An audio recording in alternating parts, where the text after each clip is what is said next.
is a cause of CFS, either acting alone or in combination with other viruses that live within us.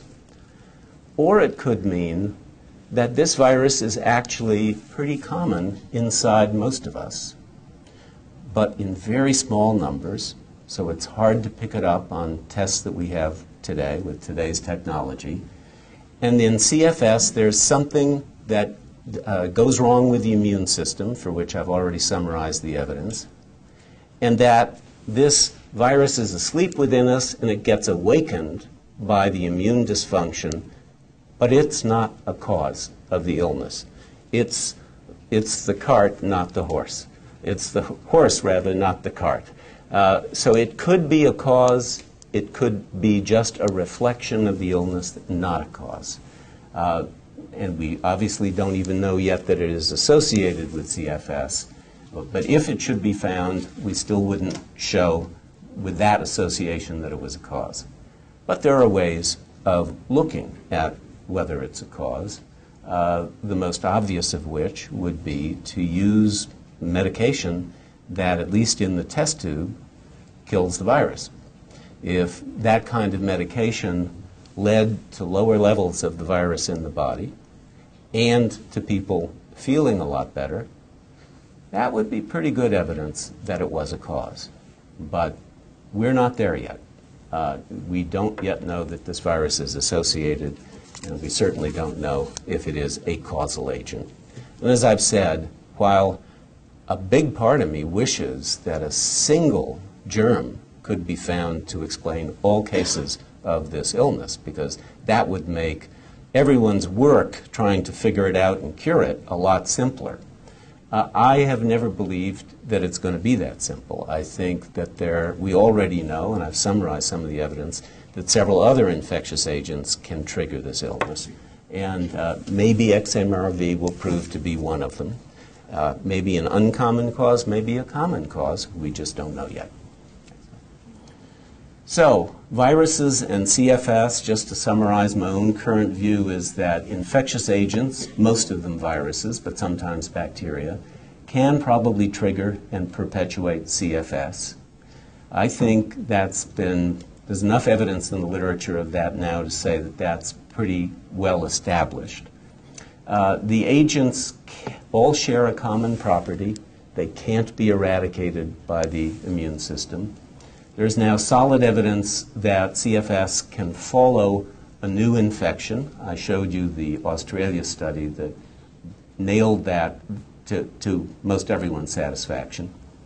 And it's possible that in CFS, different infectious agents interact to cause symptoms. So, for instance, if XMRV were associated with this illness, it could be that it reawakens some other virus that's in the body, and that you need the two of them together to cause the symptoms of the illness.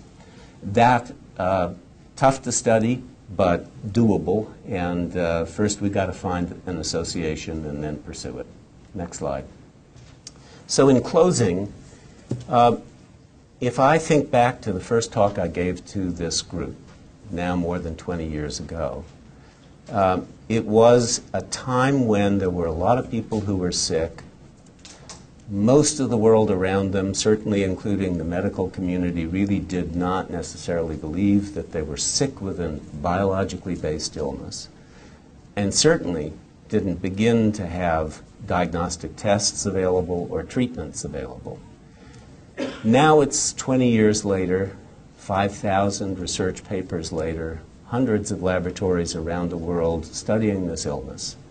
We still don't have a cure. We don't even yet have a really good diagnostic test.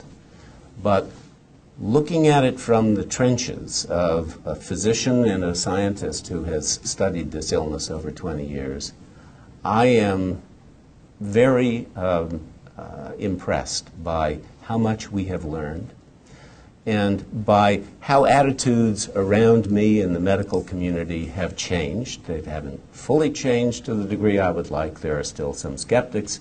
But now studies by the CDC of national doctor attitudes about CFS find that I believe the number is something like 75 to 80% of American physicians now believe CFS is really a biologically based disease. They're very frustrated by it, and they're not always happy to see patients with it because a doctor wants to have a solution for you. And if the doctor doesn't even have a diagnostic test, let alone a cure, a doctor feels like he's or she is failing in his or her responsibility to you. And that's, I think, one of the reasons that a lot of my colleagues are just as soon happy that I and some other people take patients with CFS, but they don't. If there are fundamental advances made in the next year or two around a diagnostic test or a treatment, or just understanding the causes of this illness better, I think attitudes will suddenly change rapidly, and you're going to find lots more scientists who want to study it, lots more doctors who want to learn how to treat patients with it. And I'm optimistic that in the next 2 years there will be better progress than there has been up until now because of that base of 5,000 studies that have been done over the last 20 years since I first spoke to you. Thanks very much.